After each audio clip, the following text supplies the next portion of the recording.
Hi everyone. Welcome to Buried Truths. Hit subscribe and tap the bell icon before this story pulls you in too deep.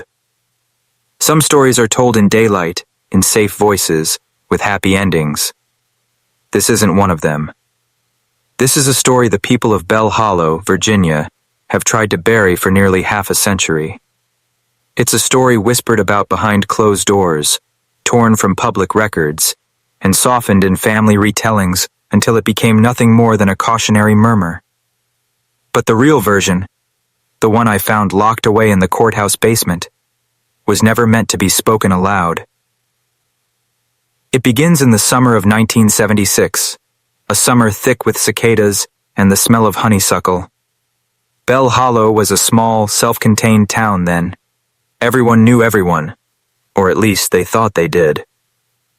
That summer, a man named Daniel Crow came back. He was 28, a mechanic by trade, a drifter by reputation. Nobody knew exactly where he'd been for the past decade. He spoke little about it, except to say the road had been long. The only person who seemed to draw words out of him was a young woman named Mary Ann Hale. She was 24, with a quiet, almost unassuming beauty. She worked at the town library, cataloging books that hadn't been checked out in years. Daniel met her one afternoon when his truck broke down outside the library steps. Their first conversation was awkward but warm, the way strangers sometimes talk when they feel they might never meet again.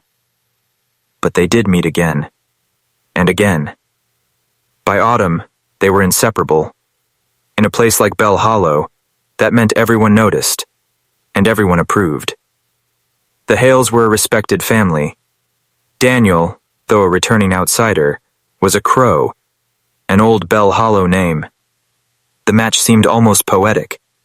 The engagement was announced on a Sunday morning after church, and the wedding date was set for the following spring. On the surface, it was a love story, but when you sift through the fragments, old newspaper clippings, diary entries, and one letter that should have been burned, you start to see the edges darken. Something was wrong, and the wrongness had roots deep enough to choke the light out of both their lives. What no one knew then, not even Daniel or Mary Ann, was that the blood in their veins carried the same name, long before they carried each other's.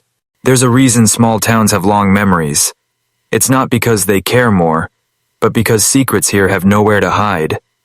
They linger in attics, in the yellowed photographs that nobody frames anymore, in the brittle letters stuffed into shoeboxes. Bell Hollow was no different. And if you dig far enough into its archives, you eventually stumble across the name Eleanor Crow. Eleanor was Daniel's mother. Born in 1935, she was the youngest daughter of a farmer who barely scraped a living from the clay-heavy soil on the outskirts of town. She married young to a man named Henry Crow, Daniel's father, who died in a car accident when Daniel was only 4. Officially, that's all the story says.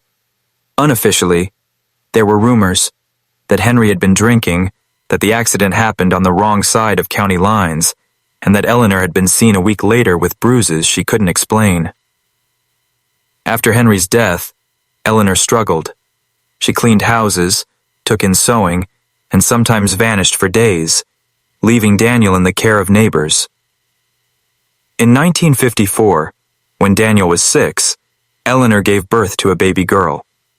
The records list the child as stillborn, but the handwriting is odd, different from the rest of the entry, and the date is smudged as though someone tried to erase it. That child's name never appeared in official documents again, but in a private letter tucked into the back of an old family Bible, Eleanor wrote to her sister, "I had to send her away. You know why. They can't know she's mine." The letter was unsigned and undated, but the ink had faded in that particular way you see in paper from the mid-1950s. If you fast forward 24 years from that note, you arrive at the first mention of Mary Ann Hale in town records. She appears suddenly in 1972 as a foster child placed with the Hales. There's no birth certificate on file, just a notation that she was approximately 20 years old and had been in the state's care for several years prior. Most people never connected the dots. Bell Hollow didn't have reason to. Mary Ann was polite, kept to herself, and fit neatly into the Hale family's image. But if you hold her photograph from 1976 beside one of Eleanor Crowe from 1955, the resemblance is almost surgical. Same shape of the jaw, same gray-green eyes. Daniel never saw that photograph. And even if he had, love has a way of blinding people to the shapes that shadows make. The wedding was set for April 9th, 1977, in the white clapboard church at the edge of Bell Hollow. By then, the entire town had warmed to the couple. Daniel had found steady work at the local garage, and Marianne was still cataloging books, her name printed neatly on little cards tucked into the back of every volume. They were, to outside eyes, the perfect picture of stability. The winter before the wedding was unusually cold, with long nights and frozen ground. Marianne would visit Daniel in the evenings, bringing coffee in a dented thermos. Sometimes they'd sit in his workshop, the air thick with the smell of oil and steel, and talk about the kind of life they wanted. Daniel would speak of a small house on the edge of town, a garden, maybe children. Marianne would smile but say little. She had a way of holding back certain thoughts, folding them away before they reached the air. There was one person in town who didn't seem entirely charmed by their romance, an elderly woman named Mrs. Pike, who lived next door to the library. She'd known Eleanor Crowe when they were both young. She'd seen Daniel grow up, and though her memory was spotty in places, she never forgot a face. "There's something about her," she told her niece one afternoon, watching Marianne walk up the church steps. "Something I've seen before." The comment never made it past her niece's kitchen table. Bell Hollow had a way of ignoring inconvenient observations. The wedding preparations rolled on. White flowers, borrowed lace, a simple gold band. But something shifted in March. Daniel received an unexpected letter from a courthouse in Richmond. The envelope bore no return address, and the postmark was blurred. Inside was a single sheet of paper, a request for him to appear for a routine record confirmation related to his birth. Daniel mentioned it to Marianne in passing, joking about bureaucratie, this nonsense. She laughed with him, but the sound was brittle, almost forced. The appointment was set for 2 weeks before the wedding. Daniel went alone, driving the 2 hours in his truck. He was gone most of the day. When he returned that evening, he was quieter than usual. He didn't say much about what had happened, just that some old documents had been mixed up and that it was nothing worth worrying about.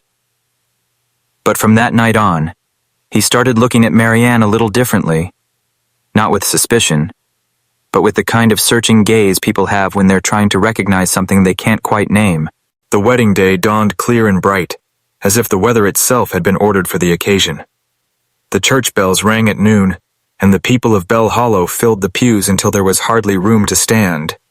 The aisle was lined with wildflowers, Marianne's request, and Daniel waited at the altar in a suit that didn't quite fit his broad shoulders.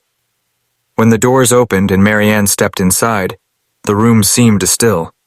Her dress was simple, a hand-sewn gown borrowed from a cousin, but it clung to her like it had been made for no one else. She didn't look at the crowd. Her eyes were fixed on Daniel, and his on her. The ceremony went on without interruption. Vows were spoken, rings exchanged, hands joined. If anyone sensed an undercurrent, they said nothing. When the minister pronounced them husband and wife, the room erupted in applause. The photographs from that moment still exist.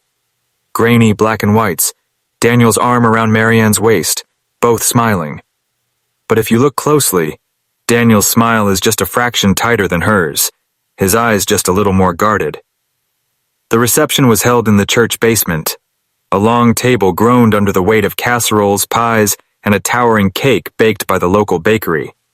Guests danced to the crackle of a record player, and children chased each other between the tables.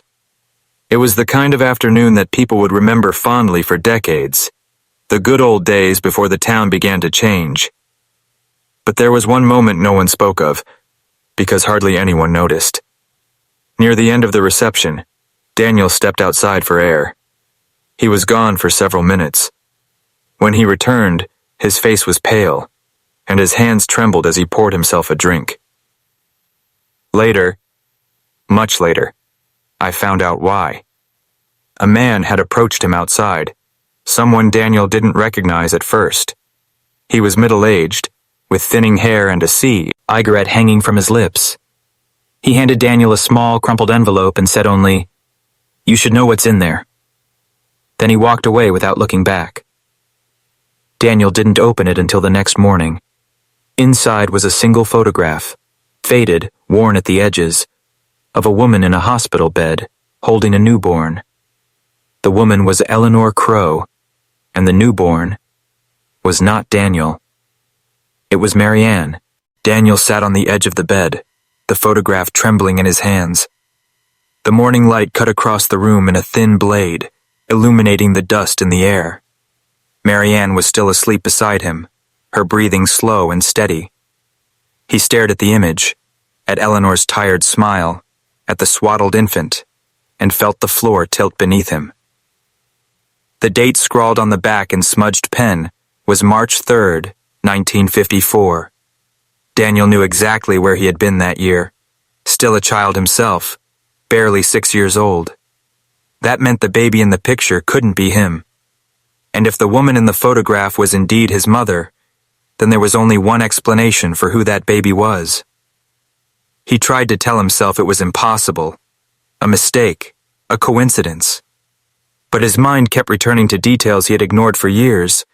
The way Marianne's eyes mirrored his mother's exactly, the faint scar along her left jawline, something Eleanor also bore from a childhood accident. He needed answers, and there was only one person who could give them. That afternoon, under the pretense of running errands, Daniel drove to the edge of town to visit Mrs. Pike, the elderly neighbor who had once made an offhand remark about Marianne. She didn't seem surprised to see him. In fact, it was as though she had been waiting for him to arrive. She invited him in, poured him tea, and listened in silence as he described the photograph. When he finished, she let out a long sigh. "Your mother made choices, Daniel. Choices she thought would protect you, but they weren't clean choices. That baby, I remember her. Eleanor told me she couldn't keep her. Said the father was someone she couldn't name. She sent her away, quietly, through a church network, and never spoke of it again. I didn't think I'd see her face again until I saw Marianne at the library. I kept my mouth shut because, well, who was I to destroy someone's life?" Dan, Isle left her house with his stomach in knots. The truth was no longer something he could pretend not to see. But confronting Marianne meant tearing apart the life they had just built together. And some part of him, a part he didn't want to admit existed, didn't want to lose her. That night, he hid the photograph in a locked box in the garage. He told himself he'd decide what to do in the morning. But morning came, and he said nothing. The weeks after the wedding passed in an unsettling blur. From the outside, Daniel and Marianne seemed like any newlyweds, laughing over dinner, sharing quiet evenings on the porch, hosting neighbors for coffee. But beneath the surface, something had shifted. Daniel found himself watching her closely, studying her mannerisms, her features, her expressions, as though the answers to all his questions were hidden somewhere in plain sight. Marianne noticed the change, though she never mentioned it directly. Instead, she began asking subtle questions about his childhood, where he grew up, who raised him, whether his parents were happy.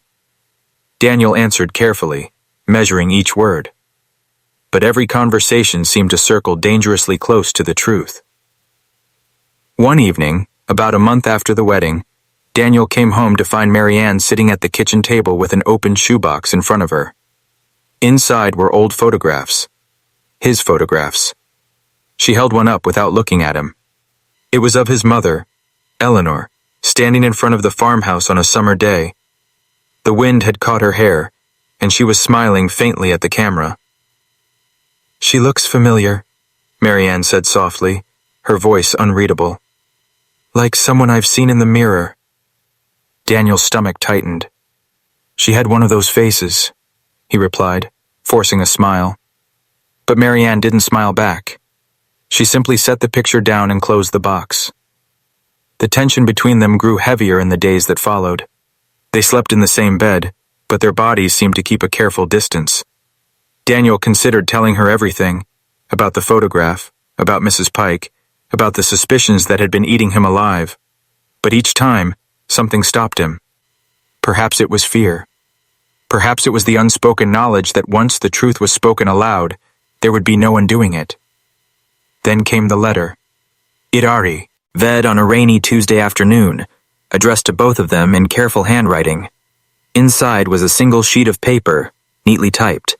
It was a notice from a law office in Richmond, informing them that new information had been uncovered regarding their shared biological lineage, and requesting their presence for a private consultation. Marianne read it once, then again, her face growing paler with each pass. When she finally looked up, her eyes met Daniel's. "You knew," she whispered. Daniel didn't answer. The silence was enough. The air in the law office was stale, heavy with the smell of old paper and furniture polish. Rain tapped softly against the tall windows, each drop echoing in Daniel's chest like a distant drumbeat. The lawyer, a thin man with wire-rimmed glasses, sat behind a desk stacked with files. He didn't waste time on pleasantries. "I'll be direct," he began, unfolding a yellowed folder. "Our office was retained to settle an estate. In the process, certain documents came to light, birth certificates, adoption records, that connect you both in a way you may find troubling." Marianne's hands were clasped so tightly in her lap her knuckles had turned white. Daniel sat rigid beside her, every muscle locked. The lawyer slid 2 documents across the desk. The first was Daniel's birth certificate. He had seen it before. His mother's name, Eleanor Crow, neatly typed in black ink. The second was Marianne's. He had never seen it. And yet, there it was, in the same careful typeface. Mother, Eleanor Crow. Father, listed as unknown. The room seemed to shrink. Daniel heard the rain, the lawyer's voice, Marianne's faint breathing, but it all felt muffled, as though he were hearing it through water. "There's no mistake?" Daniel finally asked, his voice hoarse. The lawyer shook his head. "These are certified state records. The evidence is conclusive. You are half-siblings, sharing the same mother." Marianne pushed back from the desk, her chair scraping loudly against the floor. She stood, one hand over her mouth, eyes shimmering with something between horror and disbelief. This isn't possible," she said, though her voice trembled with the knowledge that it was. Daniel rose slowly, his heart pounding so hard he thought it might split his chest. For a moment they stood facing each other, husband and wife, brother and sister, caught in a silence that felt like the bottom of a well. No one moved. No one spoke. Finally, Marianne turned and walked out of the office without looking back. Daniel followed, but only as far as the doorway. Outside, the rain had stopped. The street was empty, the world quiet in that unnatural way it sometimes is after a storm. Daniel stood there for a long time, the truth settling into him like a cold stone sinking to the bottom of a lake. Bell Hollow would never speak of it. Families would bury the whispers as they always had. But the truth had been unearthed now, and some things, once dug up, refused to stay down. Every story leaves a scar. Drop yours in the comments, and don't forget to subscribe. Something is always listening.